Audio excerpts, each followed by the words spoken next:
Welcome back to my channel cat cam mentor. मैं उम्मीद करता हूँ आप सभी दोस्त खैरियत से होंगे, खुश होंगे। फ्रेंड्स, जब से मैंने पावर मिल की जो ट्यूटोरियल सीरीज़ है उसको स्टार्ट किया है, तब से काफ़ी दोस्त जो हैं वो ये कह रहे हैं कि आप 5 एक्सिस के ऊपर ट्यूटोरियल बनाएं। तो उन सब की फरमाइश और उनकी रिक्वेस्ट के ऊपर आज ये जो लेक्चर है ये बड़ा इम्पोर्टेंट है और बड़ा इंफॉर्मेटिव है। इससे काफ़ी लोगों को हेल्प होगी जो कि पावर मिल के 4 एक्सिस के 5 एक्सिस के ट्यूटोरियल या 5 एक्सिस प्रोग्रामिंग जिनको समझ नहीं आती, उनके लिए ये आज का लेक्चर जो है वो बहुत इंपॉर्टेंट है। तो ये आप स्क्रीन के अंदर देख सकते हैं कि मैंने एक 5 एक्सिस का एक सेटअप बनाया है, जिसकी सिमुलेशन आप देख रहे हैं। इसके अंदर हमने मुख्तलिफ पॉकेट्स जो हैं उनको क्लियर किया है 5 एक्सिस यूज़ करते हुए। तो पावर मिल के अंदर हम 5 एक्सिस प्रोग्रामिंग कैसे कर सकते हैं, उसके लिए ये एक सिर्फ बेसिक कॉन्सेप्ट है जिसकी मदद से हम 5 एक्सिस को सीखने जा रहे हैं। फर्स्ट पार्ट है ये वीडियो का। इस वीडियो के अंदर हम प्रोग्राम जो है वो सिमुलेशन करेंगे और इसके जो हमारे पास टूल पाथ हैं उनको क्रिएट करेंगे। इसके बाद मेरे पास जो नेक्स्ट वीडियो मैं इसके ऊपर बनाऊंगा उसके अंदर मैं इसी प्रोग्राम से एनसी कोड जनरेट करूंगा। तो वो एनसी कोड जनरेट करना कैसे है, उसके लिए पोस्ट प्रोसेसर को यूज़ कैसे करना है, ये मैं नेक्स्ट वीडियो के अंदर आपको इंशाल्लाह एक्सप्लेन करूँगा। तो आज की इस वीडियो के अंदर हम सिर्फ और सिर्फ स्ट्रेटजीज़ को डिस्कस करेंगे कि हम पावर मिल की स्ट्रेटजीज़ को यूज़ कैसे करने वाले हैं। तो वीडियो स्टार्ट करते हैं। सिमुलेशन आप देख चुके हैं कि मैंने इसको कैसे सिमुलेट किया है। अब ये सारे का सारा डाटा और जो वर्क प्लेन्स हैं मैं इनको डिलीट कर देता हूँ और स्टार्ट से हम करते हैं ताकि आपको हर एक चीज़ जो है वो समझ आ सके। तो वीडियो स्टार्ट करने से पहले अगर आप मेरे चैनल पर नए हैं तो चैनल को ज़रूर सब्सक्राइब कीजिए, वीडियो को लाइक और शेयर कीजिए ताकि दूसरे लोग भी इससे फ़ायदा उठा सकें। तो मैं सबको डिलीट कर देता हूँ, मशीन टूल भी डिलीट कर दी और इसके साथ साथ ये जो मैंने टूल पाथ जितने भी बनाए हैं इन सबको मैं डिलीट कर देता हूँ। और इसके बाद हमारा ये जो टूल है इसको मैं रहने देता हूँ। पैटर्न्स मैं सारे के सारे डिलीट कर देता हूँ। वर्क प्लेन मैं डिलीट नहीं करूँगा चूँकि मैंने इसको इंपोर्ट किया है फ्रॉम अपने 3D मॉडल से। अब चलते हैं पावर शेप की तरफ। तो पावर शेप के अंदर मैंने ये एक मॉडल बनाया है, ठीक है, जैसे कि आपको स्क्रीन के अंदर नज़र आ रहा है। इस मॉडल के अंदर मैंने ये आप देखिए कुछ कर्व्स बनाई हैं। ऊपर आप देखें ये दूसरी कर्व्स, ये तीसरी कर्व्स और ये चौथी कर्व है। इस कर्व का क्या इस्तेमाल है ये भी मैं आपको वीडियो के अंदर बताऊंगा। और इस कर्व को प्लेस मैंने कहाँ पर किया है वो मैं आपको बता देता हूँ कि ये जो मैंने वर्क प्लेन लगाए हैं यहाँ पर, ये वाला वर्क प्लेन है, ये वाला वर्क प्लेन है और इसी तरह एक वर्क प्लेन ये है और इसी तरह एक वर्क प्लेन ये है। इन वर्क प्लेन का मकसद क्या है ये भी मैं आपको बता देता हूँ। पहले मैं बताता हूँ कि मैंने ये जो वायर फ्रेम लगाया है ये क्यों लगाया है। ये जो हमारा वर्क प्लेन है इसके मैंने जी की डायरेक्शन के अंदर एक लाइन लगाई है 100 mm अवे, यहाँ पर, यहाँ पर और यहाँ पर और इसी तरह यहाँ पर। और उस लाइन को मैंने ज्वाइन कर दिया है ये हमारे पास ये जो आर्क लगी हुई है इनके साथ, ठीक है। तो आप भी इस तरह लाइन लगा सकते हैं और इसका मकसद जब आप समझ आएंगे तो आप उसको आसानी के साथ लगा सकेंगे कि आप इस लाइन को मैंने क्यों लगाया है। तो असल जो हमारा पर्पज़ है वो है 5 एक्सिस प्रोग्रामिंग। चलते हैं। अब सबसे पहले मैं इसको डिलीट कर देता हूँ। टूल भी हम दोबारा ही जनरेट करेंगे। मैंने ब्लॉक जो है वो ऑलरेडी कैलकुलेट किया हुआ है।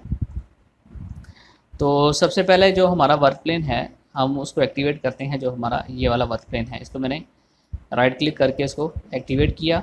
मैंने इसके लिहाज से जो अपना ब्लॉक है उसको कैलकुलेट किया और इसको एक्सेप्ट कर लिया। अब हम टूल बनाएंगे। तो मैं बना रहा हूँ एंडमिल टूल। तो ये हमारे पास 15 mm के एंडमिल टूल है। मैं इसके अंदर शैंक ऐड कर देता हूँ और उसके बाद होल्डर हम इसके अंदर ऐड करेंगे, जिसका ये अपर डाया जो है वो 30 है, 40 कर लेते हैं। शेप के लिहाज से आप उसको चेंज कर सकते हैं। ये मैं 10 कर देता हूँ, 15, 20, आप जैसे इसको यूज़ करना चाहें आप कर सकते हैं, इसमें कोई मसला नहीं है। तो ये मैंने 80 जो है वो उसको ऊपर रखा है ओवरहैंग उसका। तो ये मैंने एक इसका होल्डर बना लिया है। अब हम सबसे पहले इस पॉकेट की मशीनिंग करना चाहते हैं। तो हम सबसे पहले चूँकि इस पॉकेट की मशीनिंग करना चाहते हैं तो हम इस सरफेस को सिलेक्ट करेंगे और यहाँ पर एक बाउंड्री क्रिएट करेंगे। कर क्रिएट बाउंड्री के अंदर आकर यूज़र डिफाइंड और मॉडल के ऊपर क्लिक करके इसको एक्सेप्ट कर लेंगे और ये जो आउटर बाउंड्री है इसको हम डिलीट कर देंगे क्योंकि हमें ये नहीं चाहिए। अब हम इसके अंदर टूल पाथ बनाएंगे। आप इसकी पहले रफिंग करवा कर फिर इसमें फिनिशिंग के टूल पाथ चला सकते हैं। मैं चूँकि आपको इसे 5 एक्सिस को समझाना चाह रहा हूँ तो मैं सिर्फ और सिर्फ फिनिशिंग का टूल पाथ इसके अंदर कॉन्स्टेंट जी फिनिशिंग इसको इस्तेमाल करूँगा। तो मैंने टूल पाथ यूज़ किया कॉन्स्टेंट जी फिनिशिंग और इसके अंदर ये हमारा टूल पाथ 1 है, पॉकेट 1 है के लिए। तो ये स्पायरल रखी है मैंने सेटिंग, टॉलरेंस 0.1 है और जो इसकी थिकनेस है वो 0 रहेगी और मैंने जो मिनिमम स्टेप डाउन है वो 1 का रखा है। अब जो इसमें मेन चीज़ है वो ये है कि हमारा इसमें जो वर्क प्लेन सेलेक्ट करना है वो हमने ये इस पॉकेट वाला वर्क प्लेन सेलेक्ट करना है। पावर शेप के अंदर जब आप ने मॉडल बनाया वहाँ पर वर्क प्लेन लगाए तो आप मॉडल को एक्सपोर्ट करके पावर मिल के अंदर ला के इम्पोर्ट कर सकते हैं। तो आपके जो वर्क प्लेन आपने उधर लगाए हैं वो इधर भी आ जाएंगे, अलहदा से पावर मिल के अंदर आपको वर्क प्लेन लगाने नहीं पड़ेंगे। तो ये थी इसकी सेटिंग। अब इसके बाद हम आएंगे वर्क प्लेन के अंदर और इसमें हम वर्क प्लेन सेलेक्ट करेंगे ये वाला। ये जैसे हमने वर्क प्लेन सेलेक्ट किया तो आप देखें कि हमारे टूल की पोजीशन ऑटोमेटिक चेंज हो गई। अभी ये इसमें आप देखिए तो ब्लॉक भी हमारा जो है वो ख़राब हो चुका हुआ है। अब हम ब्लॉक के अंदर आएंगे और इसके अंदर हम नेम्ड वर्क प्लेन की ऑप्शन को सिलेक्ट करके वर्क प्लेन 6 इसको सिलेक्ट करेंगे क्योंकि हम अपना ब्लॉक इस वर्क प्लेन 6 के हिसाब से हम रखना चाहते हैं। तो ये भी हो गया। अब हम इसमें सेटिंग में आए, हमने सारी सेटिंग जो है वो एज इट इज़ रख दी, कैलकुलेट किया। तो ये देखें हमारी पॉकेट 1 की जो है वो क्लियर हो चुकी है, वहाँ पर हमारी टूल पाथ जो है वो बन चुका है। अब हम सेकंड पॉकेट जो है उसकी तरफ आएंगे तो फिर से एक नया टूल पाथ, बल्कि टूल पाथ बनाने से पहले हम यहाँ पर एक बाउंड्री क्रिएट करेंगे। तो simply create boundary user define और यहाँ पर हम मॉडल के ऊपर क्लिक करेंगे, एक्सेप्ट कर लेंगे। ये आउटर बाउंड्री हम डिलीट करेंगे और एक टूल पाथ बनाएंगे कॉन्स्टेंट जी फिनिशिंग के हिसाब से। अब हम इसमें वर्क प्लेन ये वाला सेलेक्ट करेंगे जो मैंने इस बाउंड्री के इस पॉकेट के ऊपर लगाया है। देखिए देखें ये वाला वर्क प्लेन। तो वर्क प्लेन के अंदर आएंगे और हम देखेंगे कि ये वर्क प्लेन नंबर 3 हमने सेलेक्ट किया तो वो एक्टिवेट भी हो गया और हमारा टूल उसके ऊपर भी आ गया है। ब्लॉक के अंदर आएंगे और यहाँ पर बिल्कुल वैसे ही करना है जैसे हमने पिछले स्टेप्स में किया, बाकी सेटिंग ऐसी ही रहेगी। हम इसको कैलकुलेट करेंगे तो हमारी ये पॉकेट जो है इसकी मशीनिंग भी हो गई। अब हम आएंगे इस पॉकेट की तरफ। तो इस पॉकेट के ऊपर हम सेलेक्ट करके क्रिएट ए बाउंड्री और यूज़र डिफाइन, मॉडल के ऊपर क्लिक किया और एक्सेप्ट कर लिया। तो हमने जो इजाफी बाउंड्रीज हैं उनको डिलीट कर दिया। टूल पाथ के अंदर आए, फिनिशिंग की स्ट्रेटजी कॉन्स्टेंट जी फिनिशिंग को चूज़ किया और हमने वर्क प्लेन के अंदर गए, यहाँ से हमने वर्क प्लेन नंबर 4 सेलेक्ट किया और इसको कैलकुलेट कर लिया। अब हमारी आखिरी जो पॉकेट है ये बाकी रह गई है, इसको हम फिर सेलेक्ट करेंगे, यहाँ पर बाउंड्री लगाएंगे, यूज़र डिफाइन, मॉडल के ऊपर क्लिक किया, एक्सेप्ट कर लिया, एक्सेप्ट किया और ये वाली हमने डिलीट कर दी। फिर से टूल पाथ्स के अंदर आए, फिनिशिंग के अंदर आकर कॉन्स्टेंट जी फिनिशिंग इसको ओके किया।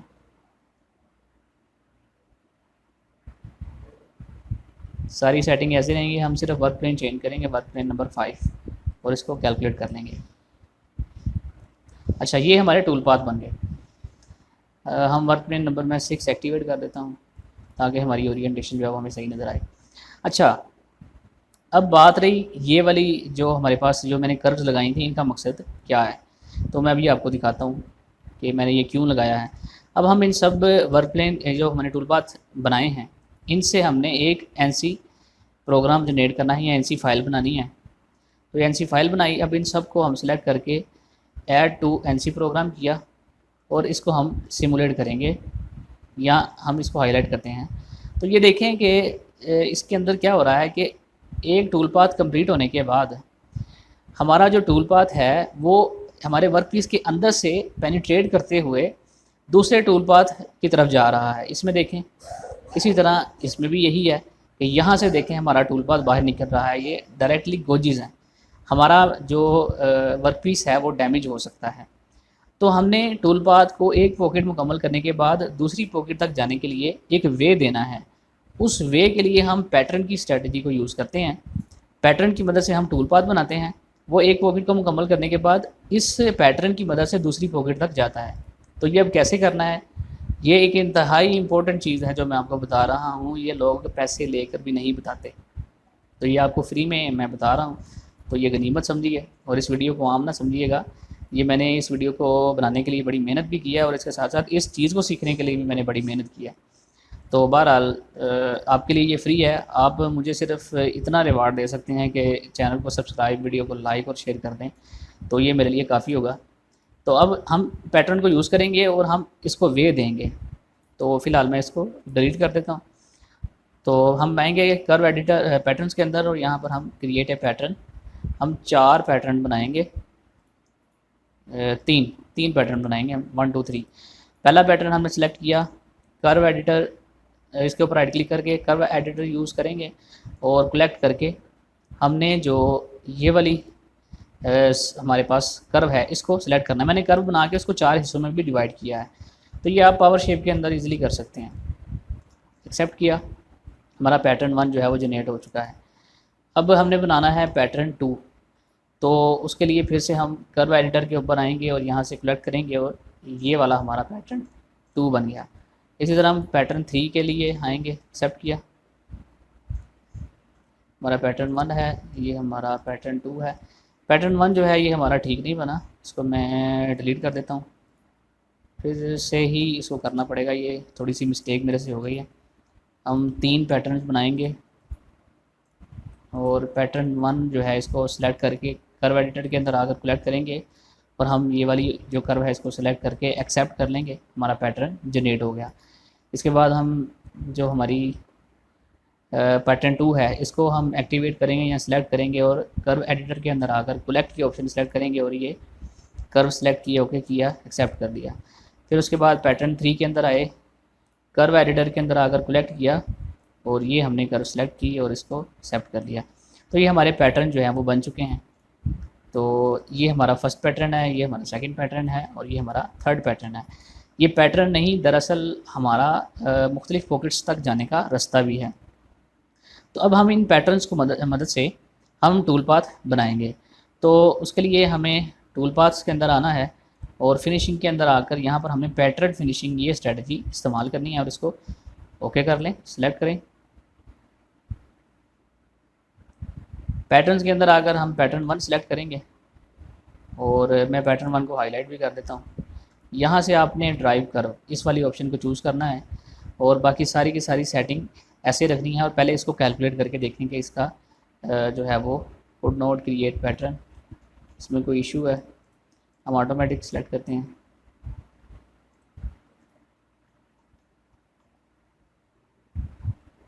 इसके ब्लॉक को हम एक्सटेंड करते हैं, हो सकता है कि इसके ब्लॉक में इशू हो जिसकी वजह से ये पैटर्न नहीं बन रहा। टूल एक्सिस वर्टिकल है, ऑटोमेटिक,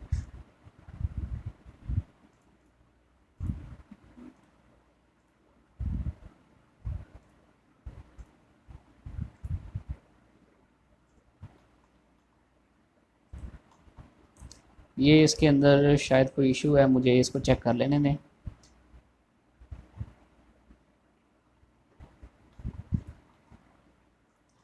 अच्छा, इसके बाद हम जो इशू आ रहा था वो मैंने रिज़ोल्व किया है, उसको जो इशू आ रहा था उसको मैंने रिज़ोल्व किया है। वो ये था कि हमारे जो पैटर्न है ये क्रिएट सही नहीं हुए थे। तो क्रिएट पैटर्न करेंगे और 1 बाय 1 हमें इसको क्रिएट करना पड़ेगा। हमने ये वाली कर्व सेलेक्ट की, इसको एक्सेप्ट किया, हमारा ये पैटर्न जो है वो क्रिएट हो चुका है।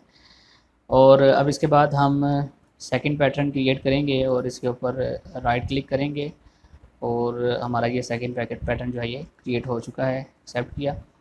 अब हम थर्ड पैटर्न जो है वो उसको क्रिएट करेंगे, राइट क्लिक करके हम उसको कर्व देंगे और इसके बाद हम इसको एक्सेप्ट कर लेंगे। तो ये हमारे 3 पैटर्न जो है वो बन चुके हैं। अब हम टूल पास के अंदर आएंगे और पैटर्न के अंदर आकर फिनिशिंग के अंदर आकर पैटर्न फिनिशिंग की स्ट्रेटजी हम यूज़ करेंगे।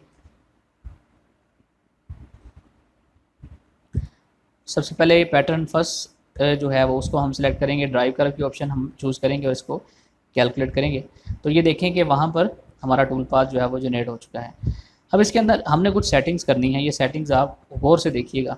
कि मैं क्या करता हूँ। सबसे पहले तो हम आएंगे फर्स्ट स्टार्ट पॉइंट और एंड पॉइंट।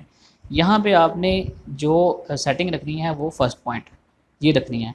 इसके बाद एंड पॉइंट ये आपने यहाँ पर सेटिंग जो रखनी है वो लास्ट पॉइंट रखनी है। इसकी क्या वजह है कि हमारा जो टूल पाथ हम ये यूज़ कर रहे हैं ये सिर्फ और सिर्फ एक रास्ता है जो यहाँ से स्टार्ट होगा और यहाँ पर एंड हो जाएगा। इसके साथ उनने कोई भी एक्स्ट्रा कर्व या लाइन ऐड नहीं करनी, ठीक है। ये सिर्फ और सिर्फ एक रास्ता है टूल पाथ के लिए। तो इसमें आपने ये सेटिंग करके इसको कैलकुलेट करना है। अच्छा, और दूसरा इसमें आप देखें कि हम तो यूज़ कर रहे हैं जो हमारे पास टूल की डायरेक्शन है वो इस फेस के परपेंडिकुलर है। तो ये तो हमारा जो टूल है इसकी डायरेक्शन जो है वो चेंज हो गई। अब हम इस टूल की डायरेक्शन चेंज करने के लिए सेटिंग के अंदर आएंगे। टूल एक्सिस के अंदर आकर यहाँ से हम ऑप्शन चूज़ करेंगे लीड लीन की, और यहाँ से हम ऑप्शन चूज़ करेंगे मोड के अंदर वर्टिकल की। एंगल लीन के अंदर हम रखेंगे 60 डिग्री, क्योंकि हमारा ये जो फेस है ये 60 डिग्री के ऊपर बना हुआ है। हम इसको कैलकुलेट करेंगे। ये देखें कि हमारा जो टूल है ये भी वैसे का वैसे ही एंगल के अंदर रोटेट हो चुका है। तो ये हमारा फर्स्ट जो वे है इस पॉकेट से इस पॉकेट तक आने का वो कंप्लीट हो चुका है। अब हम सेकंड वे बनाएंगे, तो वो भी ऐसे ही बनेगा। सिंपली आपको टूल पाथ के अंदर आना है, फिनिशिंग के अंदर आकर पैटर्न फिनिशिंग की स्ट्रेटजी को चूज़ करके ओके करना है। और अब की बार हम जो पैटर्न 2 है इसको सिलेक्ट करेंगे और टूल एक्सिस हमारे ऐसे ही रहेंगे। हो सकता है कि हमें इसको माइनस में देना पड़े जो कि डायरेक्शन चेंज हुई है। तो ये हमारा फर्स्ट पॉइंट और लास्ट पॉइंट जो एंड पॉइंट है ये ऐसे ही रहेगा जैसे मैंने आपको बताया। अब हम इसको कैलकुलेट करते हैं। तो ये देखें कि ये टूल का जो डायरेक्शन है ये हमें माइनस में करनी पड़ेगी। तो टूल एक्सिस के अंदर आकर यहाँ पे हम -60 डिग्री जो है उसको करेंगे और इसको कैलकुलेट कर देंगे। तो ये हमारा सेकंड वे भी बन गया। अब हम बनाएंगे थर्ड वे। तो फिनिशिंग के अंदर आकर हम पैटर्न फिनिशिंग को चूज़ करेंगे और यहाँ पर हम चूज़ करेंगे पैटर्न नंबर 3 और इसको कैलकुलेट करेंगे। तो ये हमारा थर्ड जो है वो भी जनरेट हो चुका है। अब हम चलते हैं अपने जो हमारा टूल पाथ है उसको एनसी प्रोग्राम के अंदर हमने कन्वर्ट करना है। तो एनसी प्रोग्राम के अंदर आकर क्रिएट एनसी प्रोग्राम इसको हम एक्सेप्ट करेंगे और यहाँ पर हम इसको ऐड टू एनसी प्रोग्राम कर देंगे, ठीक है। तो जैसे ही हम इसको हाईलाइट करते हैं तो ये देखें कुछ थोड़ा सा इसमें अंदर थोड़ा सा इशू है, उसको हम कैसे ख़त्म करेंगे। ये जो टूल पाथ है हमारा ये हमने ये जो बनाया है इसको पहले मैं इसको डिलीट कर देता हूँ, हम इसको बाद में करेंगे। ये हमारा पॉकेट और इसके साथ साथ हमारी ये ड्राइव कर्व है, इसको हम इन दोनों के दरमियान में ले आएंगे। इसके बाद ये पॉकेट है और इस पॉकेट के बाद हमारा जो ये है टूल ये चलेगा, इसको हम इधर रख देंगे। और आखिर में ये हमारा जो वे है यानी दो टूल पास के दरमियान हमने वे भी साथ ही रख दिया। तो ये हमारी पहले पॉकेट हुई, उसके बाद हमारा ये वाला टूल पास चलेगा। इसको मैं सिमुलेट करके देखता हूँ, ये इसकी डायरेक्शन ठीक है। उसके बाद हमारा ये पॉकेट जो है ये होगी और ये देखें इसकी डायरेक्शन जो है वो गलत है, ये उधर से इधर आ रहा है, इसको इधर से उधर जाना चाहिए। तो हम एडिट के अंदर आएंगे राइट क्लिक करके और इसको रीऑर्डर करेंगे और यहाँ से हम इसकी जो है रिवर्स डायरेक्शन करेंगे। ये एक वार्निंग आती है, ये नॉर्मल है, इसको लाइट लिया जा सकता है। ये देखें ये अब बिल्कुल ठीक चल रहा है, ये उधर से इस पॉकेट से उस पॉकेट की तरफ जा रहा है। और इसके बाद हमारा जो थर्ड है उसकी भी डायरेक्शन भी हमें चेंज करनी पड़ेगी। एडिट के अंदर आएंगे और रीऑर्डर के अंदर आकर रिवर्स डायरेक्शन करेंगे तो ये इसकी डायरेक्शन भी चेंज हो गई है। अब हम एनसी प्रोग्राम जो है वो उसको जनरेट करेंगे और इसको एक्सेप्ट कर लेंगे और ये सारे के सारे जो हैं इनको हम ऐड टू एनसी प्रोग्राम कर दिया और ये हाईलाइट हो गया हमारा प्रोग्राम, ठीक है। अब हम इसको सिमुलेट करके देखते हैं कि हमारा क्या रिज़ल्ट्स आते हैं। तो ये देखिए हमारी जो सिमुलेशन है हमारा प्रोग्राम किस तरह जो है वो बिहेव करेगा।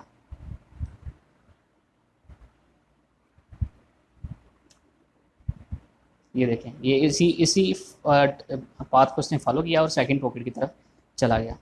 अब ये हमारा जो टूल पाथ है ये हमारे मटेरियल के अंदर से पेनिट्रेट करके नहीं गया, बल्कि उसने हमारे ये जो हमने उसको बात समझाया कि इस पाथ के ऊपर तुमने चल के नेक्स्ट पॉकेट की तरफ जाना है, ये उसने उसी पॉकेट को फॉलो किया है, ठीक है। तो ये देखें कि कितनी आसानी के साथ और कितनी महारत के साथ हमने 5 एक्सिस के ऊपर ये जो प्रोग्राम है इसको जनरेट किया है। अब मैंने इसके अंदर मशीन भी ऐड की थी, तो मशीन अगर आप ऐड करना चाहते हैं तो यहाँ पर आएँ इंपोर्ट मशीन और इसके ऊपर जब आप क्लिक करेंगे 1 जो लिखा हुआ है तो एग्जांपल के अंदर जाएँ, मशीन डाटा के अंदर जाएँ, ये कुछ मशीन्स पड़ी हुई हैं तो मैंने यूज़ की थी ये वाली मशीन। तो इसको आप इंपोर्ट करें और सिमुलेट फ्रॉम स्टार्ट करें, तो इस पे आपकी जो सिमुलेशन है वो भी स्टार्ट हो जाएगी। अब ये आप देखें हमारा जो जॉब है वो इस टेबल के सेंटर में नहीं पड़ा हुआ, तो उसके लिए आप इसकी सेटिंग के अंदर आएंगे और यहाँ से इसकी जो सेटिंग है उसको आप चेंज कर सकते हैं, जैसे कि ये मतलब इसकी सेटिंग में पोजीशन चेंज कर सकते हैं। अब हम इसकी सिमुलेशन करेंगे तो ये हमें मशीन के अंदर जो है वो उसकी सिमुलेशन हम देख सकते हैं। तो ये था इंतहाई एक इम्पॉर्टेंट टॉपिक था जिसके लिए काफ़ी लोगों ने रिक्वेस्ट की थी कि आप इसके ऊपर वीडियो बनाएं। तो ये अल्हम्दुलिल्लाह मैंने जो इस टॉपिक का जो फर्स्ट पार्ट है उसके ऊपर मैंने वीडियो बना दी है। अब जो नेक्स्ट वीडियो आएगी उसके अंदर मैं इसकी जो NC फाइल है यानी जी कोड है उसको हम कैसे जनरेट करेंगे, या उनको जनरेट करने के लिए हम पोस्ट प्रोसेसर को कैसे एडिट कर सकते हैं, या पोस्ट प्रोसेसर के अंदर हम कैसे 5 एक्सिस के लिए हम इसको प्रोग्राम को बना सकते हैं। तो ये नेक्स्ट वीडियो के अंदर हम इसको एक्सप्लेन करेंगे। तो मिलते हैं नेक्स्ट वीडियो के अंदर, तब तक के लिए अल्लाह हाफ़िज़।